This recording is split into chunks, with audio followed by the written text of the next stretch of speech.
Hello guys, how are you? Tudo bem com vocês? Bom, vamos lá. Hoje nós vamos para o módulo 9, que é a continuação do 8, na verdade, porque é sobre relative clauses, né? Só que aqui a gente vai entrar em alguns detalhezinhos, então é relativamente ao que a gente estava falando na outra aula e o que vocês estão tendo na aula online também, certo? Então, vamos lá, vamos começar com relative clauses, omitting the relative pronoun, ok? Então, omitindo o pronome relativo, ok? Então, vamos lá. O que é? Vamos ver a definição, certo? Defining and non-defining clauses. Então, nesse capítulo, nós temos duas coisinhas, né? Sobre defining and non-defining clauses. Então, relative clauses são usadas para identificar ou dar uma informação extra sobre algo ou alguém, tá? Então, vamos ver o que é o relative clauses, né, que a gente estava vendo. Portanto, há dois tipos de relative clauses. Tem o defining e o non-defining, tá? Vamos lá para o defining relative clauses. Como o próprio nome já diz, são usados para dar sentido à frase ou que contém a parte mais importante da informação, tá? Então, por exemplo, Rachel is that girl, né? A Raquel não, né? Rachel, né? Rachel is that girl. Tá. E qual Rachel que a gente está falando, né? Qual Rachel que a gente está falando? Porque há milhares, né? Há centenas, dezenas de Rachels no mundo todo, né? E uma delas eu até conheço que é da série do Friends, né? Será que é essa que a gente está falando, né? Então a gente não sabe, então a gente tem que dar mais informação para essa frase. Então podemos usar um relative clause para identificar, né? Especificar, na verdade, a Rachel que estamos falando. Qual é essa Rachel que estamos falando, né? Rachel is that girl who is red-haired. Então, o que aconteceu? Redhead, né? Rachel é aquela garota que é ruiva, né? Então a gente está especificando, tá? Qual é a Rachel que a gente está comentando. Então, para isso que serve o relative clauses. Então, aqui é o define relative clauses, porque a gente está especificando, né? A gente está identificando, ok? Quem é a pessoa ou algo, tá? Então, depende do que a gente está falando. Aqui a gente está dando um exemplo sobre a Rachel, ok? Vamos lá, non-defining. São usadas, tá? São usadas apenas para dar uma informação extra sobre alguma coisa ou alguém, e geralmente estão entre vírgulas. Então, né, se tiver, no caso, um relative pronoun, né, e ali naquela frase tá entre vírgulas, ele é o non-defining, tá? Ok, vamos ver qual é o exemplo para a gente entender. São Paulo, where there is no water, tá? Então, São Paulo, onde não tem água, né? Is a city located in the southeast of Brazil. É uma cidade localizada no sudeste do Brasil, tá? Então, São Paulo, onde não há água, é uma cidade localizada no sudeste do Brasil. Se nós retirarmos essa informação sobre a falta de água, né? Porque não tem água, está com falta de água, ela ainda faz sentido, né? Na outra que a gente estava falando da Rachel, Rachel is that girl. Tá, mas ficou vago, né? Que garota? Qual é dá um exemplo do que ela tem para eu saber quem é essa pessoa? Aqui não, né? Mesmo que eu tire essa frase entre as vírgulas, where there is no water, eu vou ainda entender a frase. Apesar de que o que está dentro da vírgula é apenas uma informação extra sobre aquele lugar ou sobre aquela pessoa, tá? Então, mais a informação que é sobre São Paulo, que é importante, né?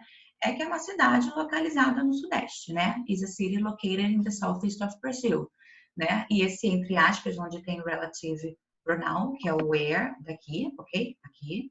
Então, é a informação extra, ok? Por isso que está entre vírgulas, ok? Vamos lá. Então, vamos ver alguns exemplos, né? Defining clauses. Vamos ver alguns outros exemplos. They should help the children who are in need. Então, nesse caso, eles precisam ajudar, né, as crianças que estão em necessidade. Not just any children, não é qualquer criança, mas as que estão em necessidade, ok? Então, aqui eu estou definindo, né, qual tipo de criança, a criança, né, que estão realmente em necessidade.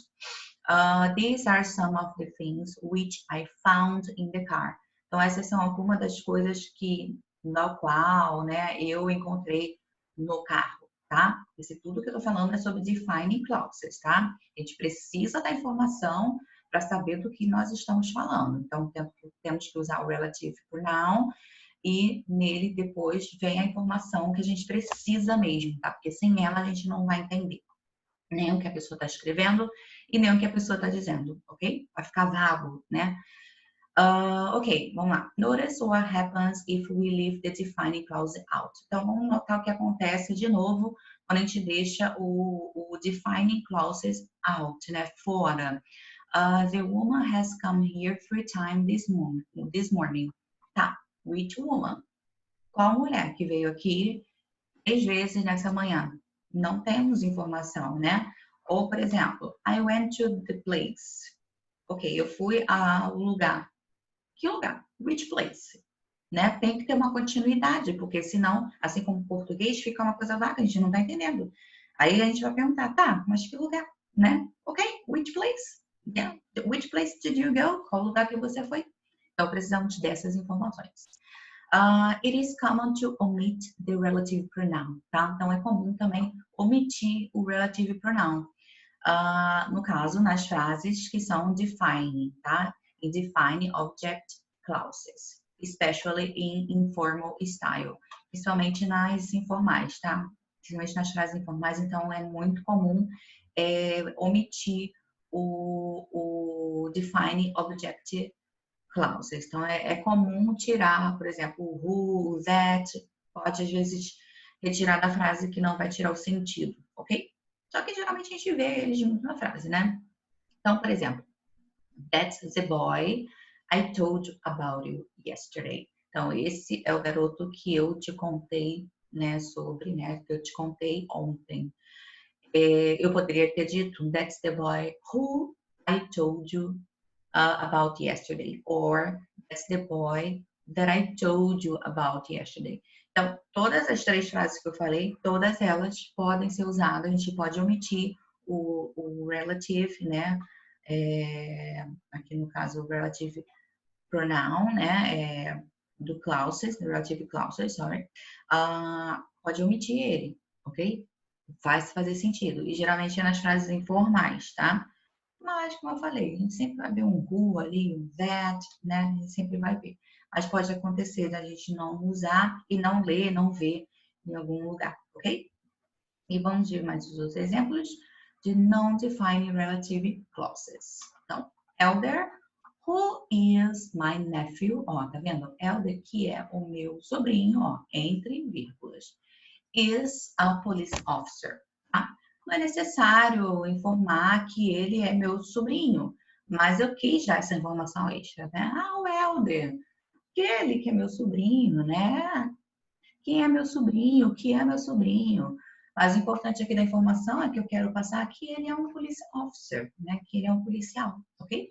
Então, my grandfather, who is 87, né? Goes swimming every day, tá? Então, o meu avô, que tem, né? Que tem 87, vai nadar todos os dias, né? Então, a informação sobre a idade dele, né, é relativo, né? É um extra. Por isso, como mais uma vez, está entre vírgulas, ok? E um detalhe, no outro a gente pode omitir, né? A gente pode omitir sim o relative clauses, né? Já no caso, non-defining relative clauses, the pronoun cannot be omitted. Então, a gente não pode omitir ó, o who, né? Se for outro, né? That, which, não pode omitir. Tem que colocar, tá? Já que você está dando aquela informação extra, dê corretamente com os clauses, ok? Então, fechou, gente. Então, fechou aqui.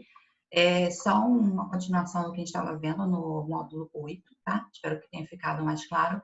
E como usar também, e como a gente pode omitir, como não pode, né? Então, nesse último aqui a gente viu que não podemos omitir, temos que colocar. No outro a gente já pode omitir também, a gente pode omitir e nesse não, ok? Então, vamos para os exercícios e qualquer coisa estamos aí para poder tirar as dúvidas e é isso aí, tá? Então, até a próxima. Bye, bye. See ya!